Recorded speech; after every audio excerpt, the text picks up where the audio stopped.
Great. Okay. Thanks for joining me, Marika. My pleasure. My So, pleasure. for So nice to everyone, see this you. is the acclaimed physical therapist of New York City Ballet and Westside Dance Physical Therapy, Marika Molnar.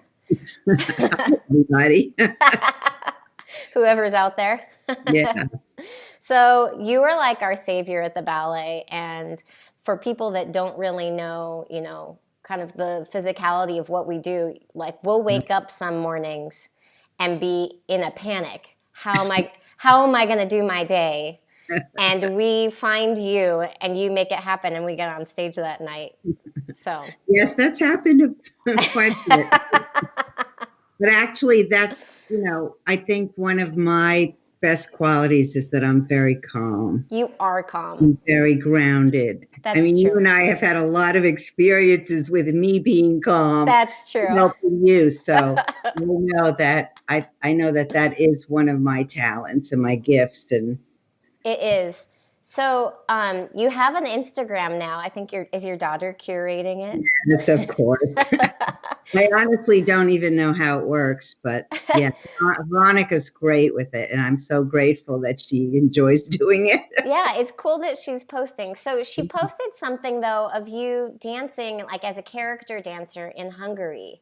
And it Oh, yes. and it made me really curious about how you started, like the whole journey of how you came here from Hungary, being interested in ballet and dance, and how you came to be who you are. Like, I don't think we all really know your story. And I thought, what an interesting time to get to hear Oh, you want to how hear you my got here. story? Yeah.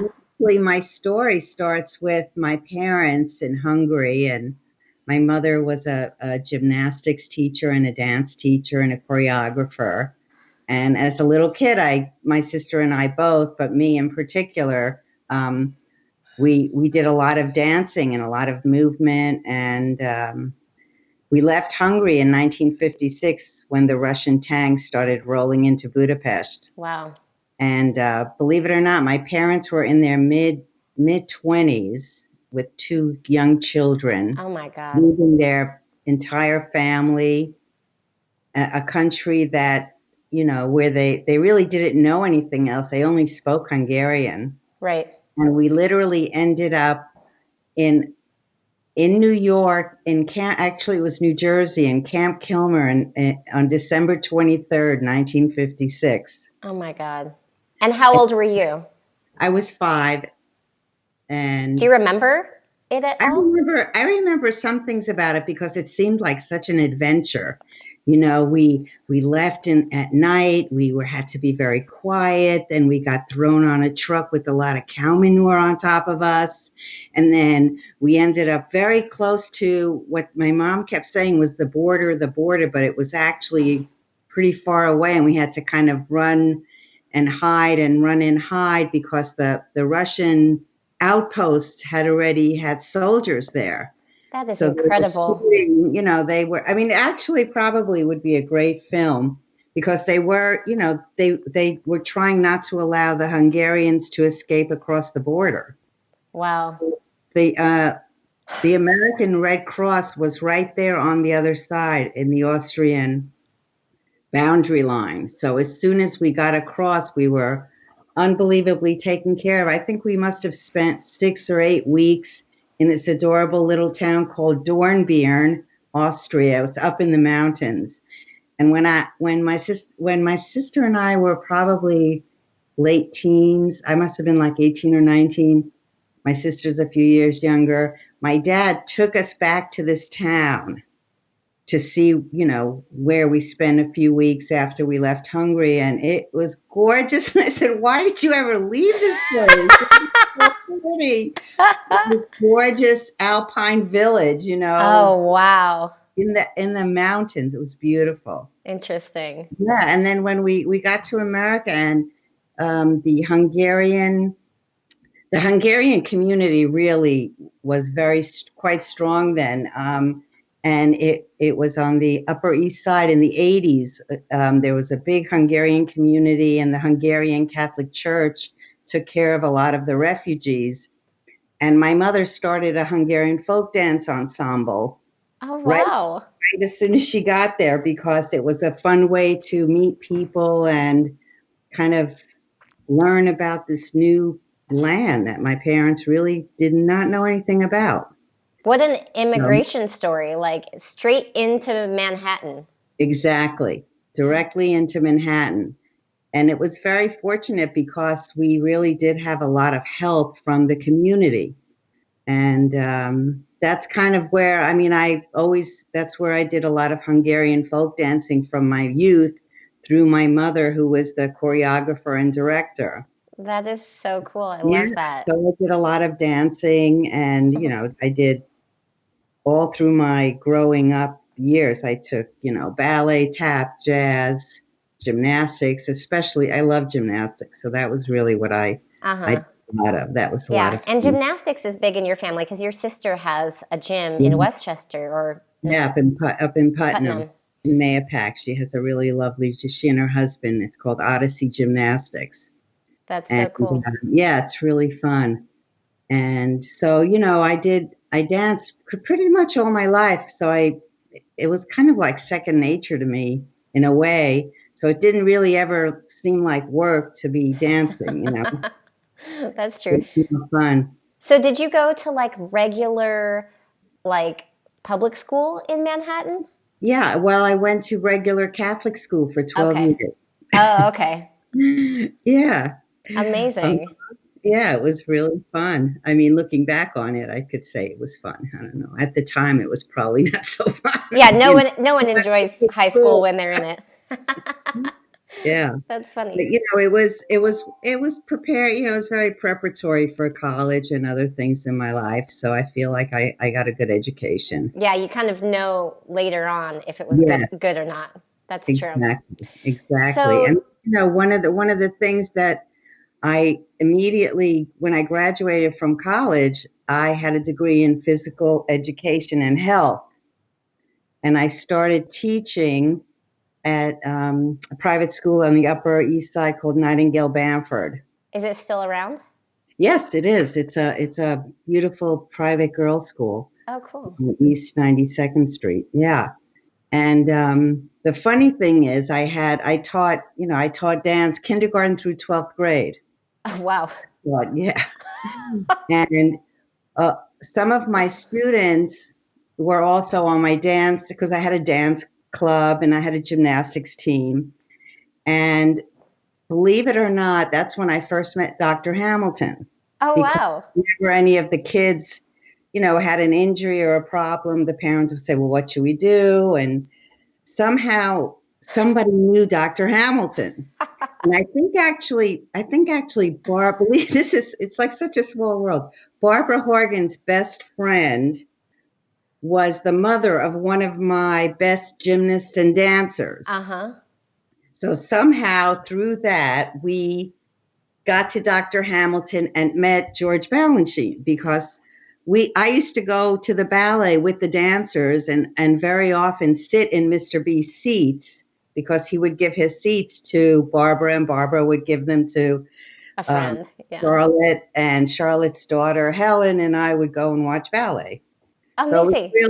it was really kind of a funny circle of events. Yeah, and what an introduction into this world. So Dr. Hamilton, he was always from the get-go the Yeah. orthopedic surgeon for New York City Ballet? Yeah, I mean, as long as I've known, as long as I was around. I think he met Mr. B way back in the 70s. Okay.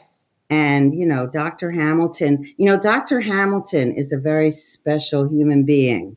He's so wonderful. And I don't think most of us who are involved in dance medicine would be around doing what we do if it wasn't for him. So did he really kind of pave the way for specifically treating dancers and Absolutely, absolutely. And the other interesting thing is that Dr. Hamilton had a kind of like an engineering background, so he really understood movement, he didn't just uh-huh. understand surgery and injury, but he understood movement, and that was so great. And he was really very influential in a lot of people's careers, especially mine, but certainly there are a lot of physicians and therapists in the world today that can, really owe a lot of thanks to Dr. Hamilton. That's amazing. So he was a big trailblazer. I didn't realize that. I Yeah, thought he was absolutely. just, like all the orthopedic surgeons out there, but he's I know something special. he was very special, and he is very special. He Yeah. is very special. Yeah. But Um, so really, I kind of lucked out because I already knew them and had the opportunity to meet Dr. Hamilton and Mr. Balanchine before I even became a physical therapist. that's incredible. I know it's kind of incredible because I then went to PT school. Like 5 years out, I was teaching for 5 years, and during that time, I got a master's degree in dance education at NYU. Okay. It's just one of those things you did. You got a master's degree. And I kept saying, what else am I supposed to be? I just felt, how sometimes you just feel like, what else are you supposed to be doing? There's Right. something else. Right. And it turned out that I guess it was physical therapy because I applied to Columbia, I got in, and I only found out after the fact that everybody else in my class applied to at least 5 or 6 schools, went to interviews, and I did none of that. I just applied to Columbia, got in, and went. I thought, oh, this is nice. That's awesome. No Yeah. stress. No stress until I got in the program, and then, oh my God, in those days. So I graduated. I graduated in 1979. Uh-huh. From PT Um, school at Columbia? PT school at Columbia, And and in those how many days, years was PT school then? well, then it was a 14-month program. Oh wow, because now isn't it like Now it's 3 yeah, years. 3 years and you get like a doctorate, no? Yes, now you get a doctorate. Yeah. Yeah, it's actually quite a long program now, and it's probably, going to become more kind of a standalone profession so that the physical therapists coming out today are pretty much more educated about the whole gamut of medicine and not just rehabilitation. That's interesting. I Yeah. wonder what is the reason for that transition? Because now it is rather hard to become a PT, right? You just really have to. Yeah. Well, I think, probably it goes along with everything else that's going on in medicine. Everybody's very specialized. And because the cost is so high to see a doctor, I think more and more it's going to become part of the physical therapist bag of tricks to understand more about the person's health Interesting. and not just the rehabilitation of an injury. Right. You see physical therapists are out there doing all kinds of things now. They're doing the respiratory work, they're doing the, rehab, they're doing all kinds of things, neuro, every possible specialty there's a I physical see. therapist involved. That's crazy. So, Yeah. when you finished PT school, did you have in mind that you were going to work in like the dance industry? No, I actually didn't know what I was going to do, but I didn't have time to really think about it because as soon as I finished physical therapy, Dr. Hamilton called me and said, I just did surgery on so and so and so and so, and they need to get back to dance. So can you help them? And so I immediately. How lucky that I just. know. It just happened. That's what I'm saying. I was very fortunate that I already, he knew I was in PT school. Uh huh. So as soon as I graduated, he got me started right away. That's And incredible. And also just like being in the right place at the right time, you said it. and knowing to take the opportunity when it comes. Like, you could Yeah, not you rise to the challenge, exactly. I mean, it's scary. It was scary for a long time, but since I was the only one that was working with professional dancers back then, everybody wanted to see me because I guess they thought I knew something. Jokes on them. Well, So, you're yeah, definitely the specialist now. Tell me about some of the crazy stories from back in the 70s working.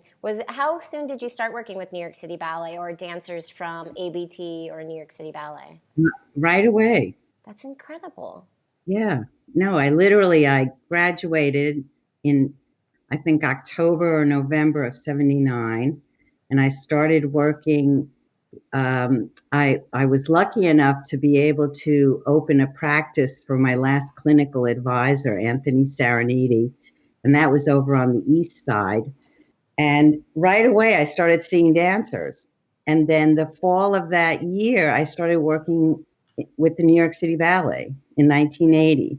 I got That is a call. incredible. I know it's kind of incredible. I got a call from Eddie Bigelow, who was the general manager of the company back then, and he just kind of called and said, Mr. Balanchine wants to know if you'd like to work with the New York City Ballet, with his company.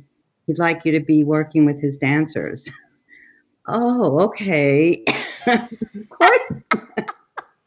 Of course I would love to How do old that. were you back then? Were you like late 20s Yeah, I was still in my late 20s, I guess. I don't know. Yeah, probably. or mid 20s? I mean, you had a lot of education already. You had a bachelor's, you had a master's in Yeah, dance, and then you had a PT degree, which yeah, is incredible. yeah. Well, I like school. I even, I always take courses, You and then, do. yeah, and then I went and I became an acupuncturist. So I did that. But it's fun to learn. I think studying about the human body is the most exciting. And it's evolving, right? The knowledge that we're gaining of. Knowledge is definitely evolving. I don't know about the human body, but the knowledge is, it's funny because I mean, dancers today are so much more, up on what's going on regarding their body. Like It's dancers true. are interested in their health. They're interested in what kind of foods they eat, the exercises they do, how much Can sleep they can you get. believe that compared to the time that you started with New York City Ballet when people were still smoking in studios? Oh my God, no, it's just totally different. I mean, people were literally smoking and then putting their cigarettes out and then going out and And doing dancing. so, coming back, smoking. But now it's, oh my gosh, it's totally different. Thank goodness. Yeah. You know, When was that transition with the when dancers stopped smoking indoors and smoking as much in general, like I think that just happened with when the general population society? started, yeah. And Yeah, also the whole concept of health and wellness started coming in maybe 20 years ago. right. I mean, there were always people, even back in the 70s, telling other people that smoking was not good for you. But Uh-huh. everybody listened because, in a way, smoking was the diet, right? People Right. smoked to not eat. Right.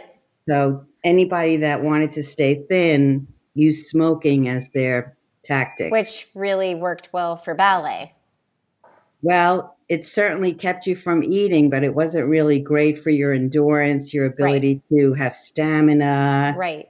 And I've always looked at smokers and thought, you just need to take you're just craving those couple deep breaths and that the removal of yourself from the busyness of you're like, I just need a break and I need to go take a couple deep breaths, but you're doing it with a cigarette. Like I always realized it's just a little meditation. And I think that's the craving is, I mean, I obviously have never been addicted to nicotine, but I kind of see it as like the body craves these moments to check out and to just breathe in like a rhythmic way.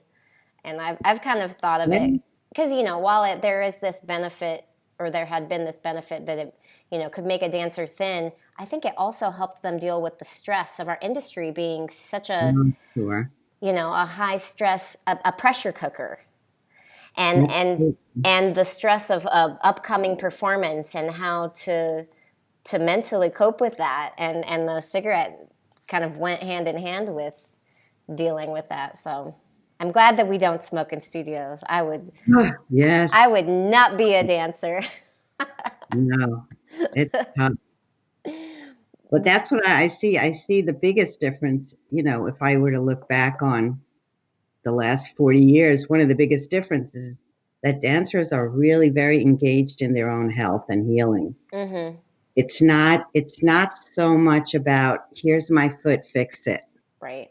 It's about how can I make it better so that I don't have to go through this anymore. Right. Like gaining the knowledge Yes, to take care of themselves. Absolutely. Yeah.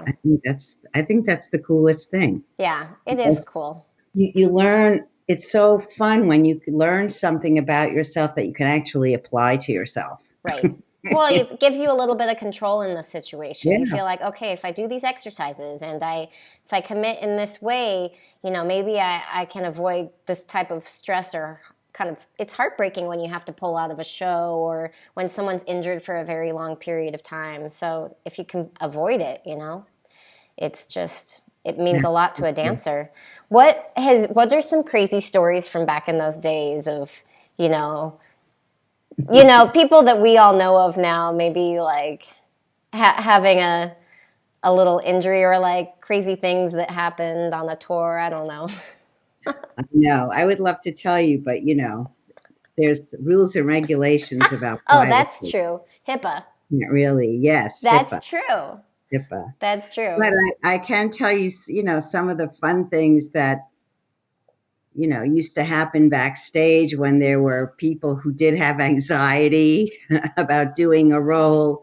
We would, somebody would be on one side of the stage, I would be on the other, and we would like push the person out if they were afraid to go out there. I remember that very well. And That's then, hysterical. being backstage and having a dancer come off stage and not be able to move his neck, and I have to lie down on the floor and do like quick manipulations, and then they run out and dance again. I mean, things like that don't really happen so much anymore because, the dancers have a lot of, help during the day. That's But back true. in those days, it was just kind of a mash unit right before performance Oh, or just interesting. during performance. So you weren't there in the morning after class. No, Interesting. no. I mean, everything that you all have now is a pretty recent phenomenon, maybe the last 10, 15 years or so. Yeah, it's incredible. Just so people who are listening know, like we can sign up for a massage or a PT slot that's like 15 minutes long, and you just sign up for one a day, and you can get seen throughout from the beginning of the rehearsal day, which is about 11:30, all the way through till when the show starts, and maybe even half an hour into the show, Yeah, yeah. which is really amazing. It's a nice way to prevent things from getting any worse, or even just sometimes you just want to know, what is this? Yeah. Is it something I can do something about, or should I, you know, go and see the doctor about this, or should I just, sometimes it's simply a matter of don't tie your toe shoe ribbon so tight, Right. It, Right. it doesn't have to be a big deal, but it's just nice to know that there's someone that can help you with it, that Right. who's there. And I think all dancers, like, they have those moments where they wake up and they're like, "Oh wait, is this a pain that I need to focus on?" Right. Especially when you're at the beginning of your career, it's very stressful. You feel like you have no clue when to stop. Right. So to be able to come in just for 15 minutes and like check in, I think that relieves a lot of stress and pressure No, I totally agree. from the And so dancers. look at the things we have now. We've had, all those wonderful donors that gave us the fitness room, The fitness room is and amazing. the boots and the exercise equipment. And we're a very lucky company. Yeah, We get a lot of wonderful support, totally. which is nice and well deserved, totally well deserved. Totally. I'm still Everybody, dreaming of a pool on the rooftop. well, I know. Oof, wouldn't that be just A terrific? pool and a hot tub. And a sauna. Yeah, a sauna. That would be great. I love the sauna.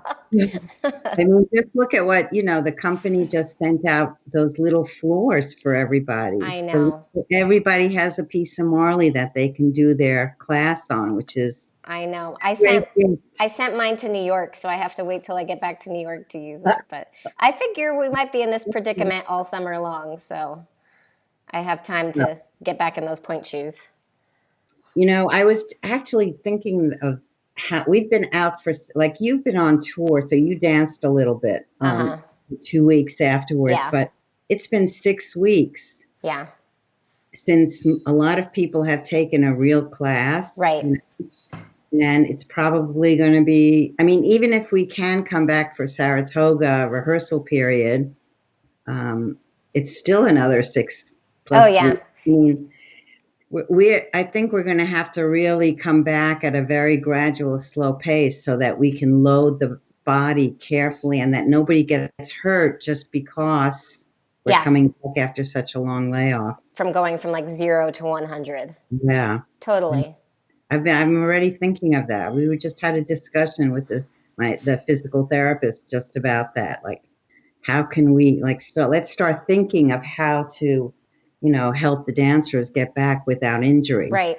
What would you like wish for all of us, all of the dancers to be doing on this time off, whether it's a student in a school somewhere or, a professional that's used to a big workload? Like, what are, like, I know you always say things like wear your point shoes around the house. Like, even if you're not Yeah. gonna Yeah. be dancing, you can just walk around the house like a couple minutes a day in the point shoes, and that's just helpful to keep, what is it? It's keeping the bones used to it or the skin?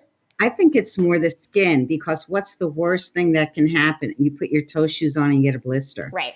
Ah, Right. and that's painful. Right. So if you wear your toe shoes around every day, you don't have to necessarily go up on point. Yeah. If you wear them, then the friction on the skin develops, it gets used to it. It develops a little bit of resistance so that you won't have a blister right away. Right.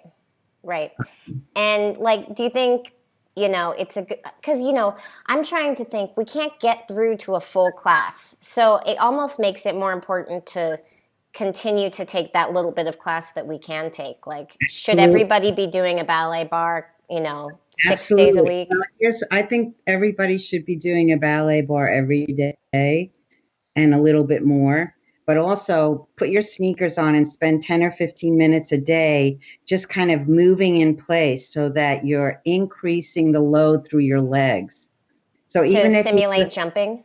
yes, a little small jumping, little moving forward and back, listen to some music, do like a little hip hop step, but just so that your body, it gets used to that pounding, the loading, because Right. that's one of the things that we're really losing is the loading of the skeleton. Mm-hmm. And what does that affect? Like, the first thing I thought of was like the fat pads of the bottom of your feet, I Well, guess.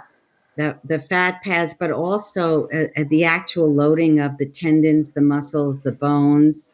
You can't just all of a sudden after 12 weeks start jumping around in class Right. because the bones have lost their strength over that time. Like you lose the ability to absorb load and to really. So it's not just muscle, it's about the bone strength Yeah, is it's going to the bone change. strength, the tendon, the ability of the tendon to absorb the loads, certainly the metatarsals of everybody. Even when you come back after 3 weeks of being off, everybody's metatarsals Right. start to ache a little bit. Right. So I think that there certainly would be great if you just did 5 or 10 minutes a day in sneakers, just a little bit of jumping up and down, Mm-hmm. shifting weight, front, back, side, no big deal. Yeah. Like necessarily ballet steps, just in parallel. Uh-huh. That makes I think sense. that would be really a good thing to do I every have a day. question because I was thinking about getting one of those like really cheap, not cheap, but like cheaper and portable Pilates reformers that uses a trampoline.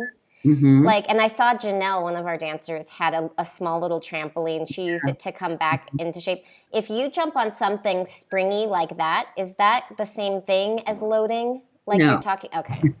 It's loading, but it's not the same thing. You need to have the actual ground Gravity. ground forces. Yeah, Okay. you need to, in order for that. But you also, it would also be good to do things where you kind of mimicked quick changes of direction. It almost sounds like you're thinking like the way a football guy would like try to.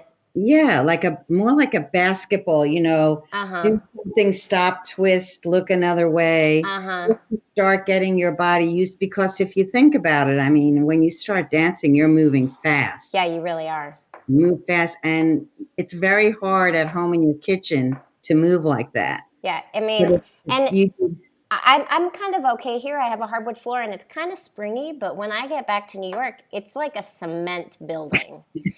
And Right. I will be able to find my little piece of Marley and do point work, but I'm not going to jump there. So I like this idea of like kind of like a soccer player type of cross training regiment Yeah, yeah. in tennis And shoes. and you know what? The other thing I would recommend is that you everybody doesn't do everything in the morning all the time. Oh, If you think about what is your day like, normal day, you start class at 10:30, but you may not be performing till 9 o'clock at night. that's true. So I think that a couple of days a week, everybody should do a little half hour of something later in the day. That's good. You know As what a I have been doing. having a glass of wine. That's true. I know we've never been able to enjoy cocktail hour as much as we are now. It's kind of dangerous. But you know what I did do is I got a hiking backpack for my daughter and I put her in, and it's really heavy. And then we go on this like 2 mile hike. Oh, And it that's starts great. off, she feels completely weightless on me. And then by the end, I am like, this is the hardest thing I have ever done. And I do it like at like 6 p.m. every night. So that's my performance. Yes. But you understand what I mean about that, right? Yeah, Because I do. I always try and have, whenever somebody's getting back to, almost back to performance, I always try and get them to do things later in the day as well. To Yeah. start getting your body ready to be ready for that evening show. Yeah. It's It's really hard to get used to if you. you've I been think you down. told the other Marika. She was coming back from a calf thing, and she goes, Marika told me to do like 2 ballet bars a day, couple hours in between. And so she was like, I'm on my second one right now. And I was like, that's genius. And she said, this second round, it's really opening up. I have more ability than before. And you're Mhm. building on some stamina. So that type of rehab is really interesting. How much would you say the mental aspect of a dancer goes into not just getting injured, but recovering or and dealing with their body like that? How much? All of it, 100%. And There's, what are your recommendations for like there's, particularly maybe nervous students right now who are at home not getting to do auditions and go and do the programs they want to do? Like, do you recommend meditation? I know you have your series on the Parasetter. Maybe we could talk about that. yeah, I think, well, a lot of what I've done with you often is the deep breathing, and just to really calm yourself down so that your nervous system stays calm and you don't shallow breathe, so that you stop breathing from just up here, but you really allow your diaphragm to breathe and you take your time. And Right.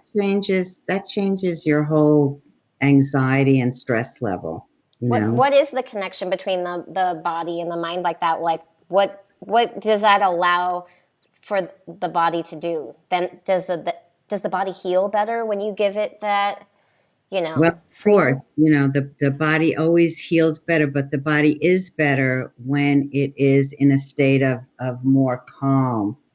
Of course, when if you're running away from a predator, you want to be in that anxious stress state. But most of the time, our bodies do much better when we allow it to relax and be calm. But the other thing is, especially with nasal breathing, it's the most important way to inhale. But you want to bring that breath down to the lowest lobes of your lung where there's more blood. So the oxygen mixes in the blood. That blood goes to your working muscles. Your working muscles work better and work longer if they have more oxygen. What is the proper way to breathe when you're like working out or really like, sucking for air? Like if we were in a ballet and we're just like, and it gets like this. Like, Yeah. is it trying to just take a big deep breath?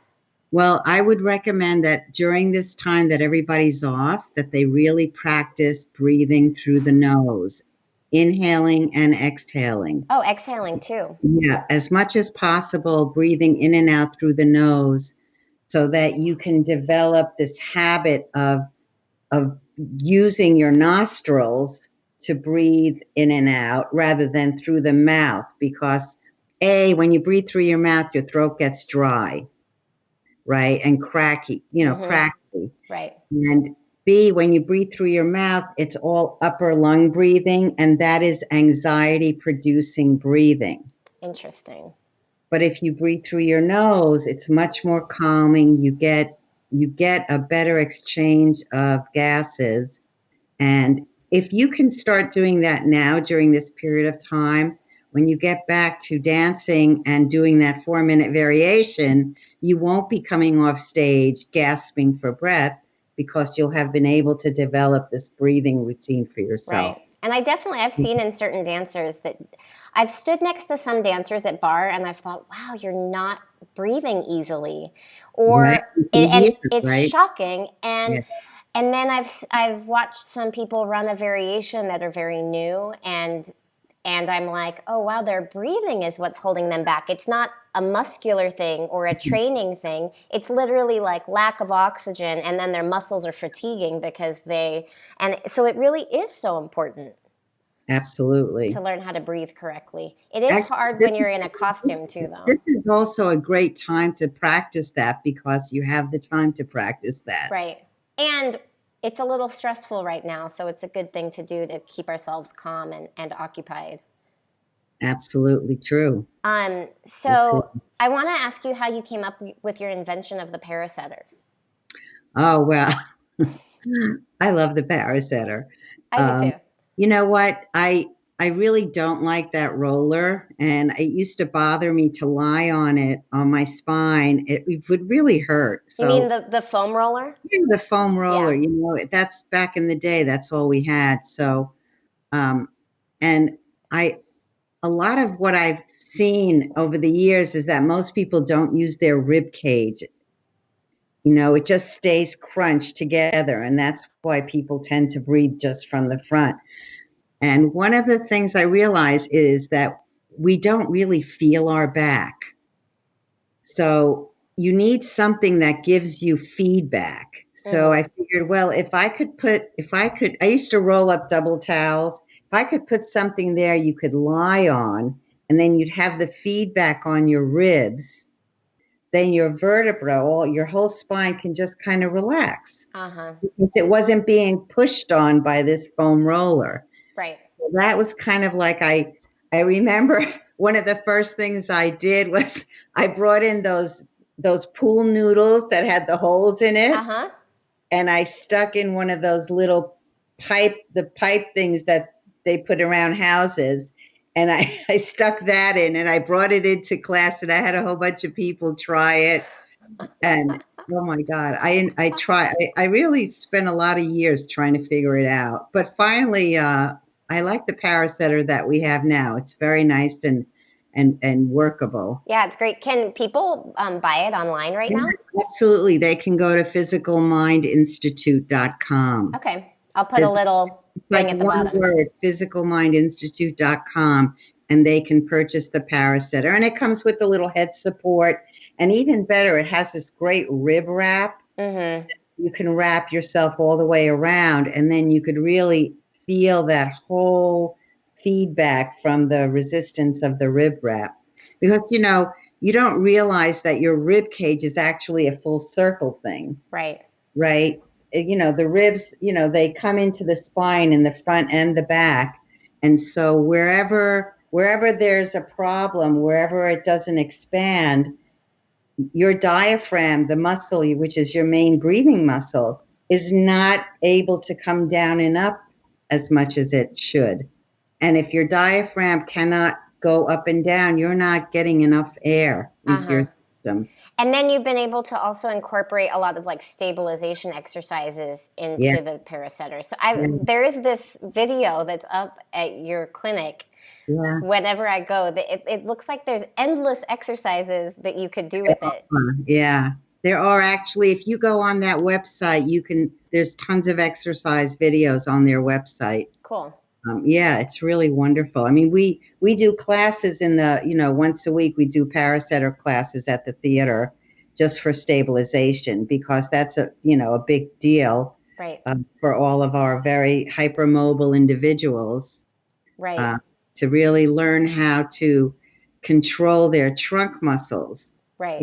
while their legs and arms are whacking all over the place. Right. So Right. the Parasetter is a great tool for that. And then I have my Parasetter minis with me right now. Yes, they're great. They are great. And sometimes even when I'm in a bind, I'll use them as a longer Parasetter Yeah. and just kind of put one under my sacrum area and then one higher up, and then I'll just have a pillow behind my head and I can That's get perfect. feedback even that Yep. way. Yeah, that's perfect. Yeah. There's a wonderful little video I did a couple of years ago on the minis. Okay. That's on YouTube too. Okay, cool. You could see that on the Physical Mind Institute website as well. Cool. So that was a whole thing that you just did on your own, this whole little invention. Yeah, well, sometimes I invent things all the time. I don't always bring them to fruition, but that one was really good. But also the minis were very specific to the fact that there was a period of time where everybody was getting the same injury. It drove me crazy. And it was the FHL tendonitis type thing. And it was because everybody pushes down on their toes when they releve or when they do any, I don't know why. It's just like that's interesting. If you had to stand without using your toes, then you would actually use all the other tendons and muscles. And really, if you're not using your toe, your calf muscles turned on properly. Yes. So everyone was overusing their FHL tendon. That's right. The big toe was like constantly pressing down when it didn't have to. Right. So I thought, how can I? So that's where the minis came in because they're short. So your toes hang off them, so you can't press on your toes when you're balancing. When you're just standing still, there's no reason to press down on your toes. So it's kind of teaching your center of gravity as to where to be. Because especially dancers, you're always forward on your toes. So at first, when you got on it, at first it was hard because you're used to standing back above your ankle, and that's really where you should be, more or less. Your line of gravity should be. And it challenges your balance, which kicks on all of those. How many crazy little bones are there in the foot? It's like all adjusting, and you can feel it all kicking on. Yeah. So I really like that. I always feel like I'm somehow staying in proper foot shape when I have those with me. Yeah, they're great. No, I agree. I love it. Yeah. But it's even good just to work on your balance, just to stand on one. Right. When you're balancing, because, it's hard. It's kind of hard to work on your balance. As a dancer, I think it's hard to work on your balance when you're not in the studio. Yeah. But if you have something like you could stand on one foot and wash your dishes. Right. But probably you're not going to do that. But if you had a mini and you stood on that would be, you could use that as an exercise platform. Right. And there are things you can do even while you're watching TV. It's just testing yourself and giving it the time. Yeah. No, there's wonderful things to do. I mean, it's just, I think the worst part right now is that we can't really see each other in person, I know. It's hard. It's important to stay as connected as we can. Yeah. I've been trying to text with different people every day just to check in. Yeah. How are you doing? Yeah. Actually, you want to hear a funny story? I was talking with Emily Kikta the other day, and she didn't realize that she was going to be at her mom's house for so long, so she only brought one pair of toe shoes. That's what I have. Oh my gosh! I have 2 pairs. So, and she got her floor. So I ran upstairs. I have this bag of toe shoes. Believe it or not, I have 2 pairs of toe shoes from 1992 that I sent her, and they were her size. Whoa, that's insane. 1992 was hysterical. That's hysterical. I actually bought a stock shoe from a regular dance website just because I'm but I think I'll have access to my point shoes soon, so I'm not too worried. So I feel like there was one more question I wanted to ask during this time. We should be doing a bar every day. There's all these other breathing techniques we can work on. Mm-hmm. When someone is coming back from an injury and you're trying to pace them, just kind of what advice do you give them to to help them get through the long haul? Like, is it just like take it day by day, or just do a little something every day? Like, what's kind of your Well, philosophy or mindset for that? I always want to know how they feel the next day. So it's like Um, checking in. You're always constantly checking yeah, in. yeah, because depending on what your injury is and what structure of your body you injured, obviously you're going to come back at different rates and you can do more or less different things. But you can also do things with your upper body and your arms if you have a foot injury. We don't have to just focus on the foot. If you have a hip injury, we can do things with the lower extremity or the upper extremity. We don't just have to focus on, oh, it's the hip, so let's be very careful. Right. I really try and look at the environment, like the whole body, like what does the body need and what can it do to help support whatever needs to heal. Right. So I think that's really important. And I think not necessarily focusing on the pain because the pain isn't always telling you the extent of the injury. It's like a full story. Yeah. Yeah. And I think some people get a little too caught up in it hurts without looking at what's going on with the rest of the body. Let's get the rest of the body into a healthy state, and then maybe that'll reduce the amount of pain that you're Right. experiencing. And even for this time right now, like I think we're all trying new weird ways of working out that we've Mm-hmm. never done before. So I think it's a good reminder to like check in every day and be like, do I feel okay? Because I've even been trying to do things and I'm like, wow, my hip really hurts. And I don't want to come back feeling more injured than I left. Like it's like one thing to stay in shape and it's another thing to be able to just be calm and write it out and not push yourself too hard and end up hurting something. So I think there's something to be said for that. The other thing I'd like to say is that because we're home now, we're spending an inordinate amount of time looking at computers and phones. So our heads, our posture is always awful. So if you could just do just as much, thinking about extending and lifting up, keeping your sternum forward, and really trying to move in a better posture than walking around with your head down with your phone. Right. That's a good reminder. That's going to be the hardest thing, and everybody's going to have tight hip flexors because we're sitting so much. Right. Right? I mean, you guys never sit this We much. don't sit this much. You're always walking, standing, dancing. You're always up. So what do you do to reverse that? You just stretch your hip flexors? Yeah, I think you have to lie on your back and really stretch your hip flexors out.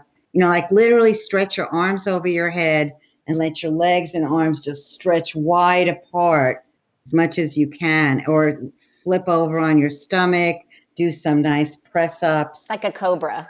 Yes, Yeah. like a cobra, or roll over a ball if you have a ball Right. to lie on your back on the ball. Just stretch out the whole front of your body. Right. You know what I'm finding interesting? Remember when I was pregnant, I could not stretch this part very easily, and I really lost my arabesque. And I said to you, I thought when people are pregnant, their back is more arched, but you explained to me your back kind of pulls back this way to counteract the weight of the belly.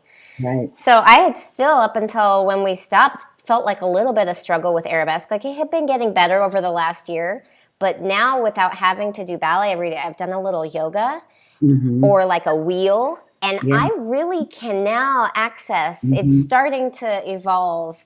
It takes a while though, but it's kind of nice to have this time to like experiment with something like that and not be worried, oh, am I going to hurt myself for the show tonight? Yes, exactly. So I Oh, find that's that interesting. wonderful. Yeah, I kind of thought that was interesting.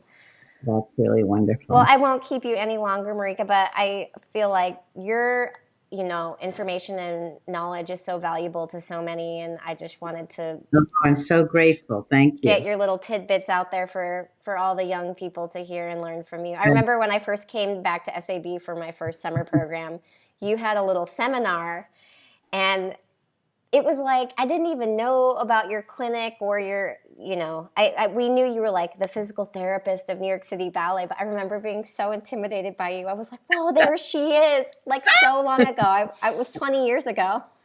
Okay. And you were just like, I don't know, you were showing us how to dome something.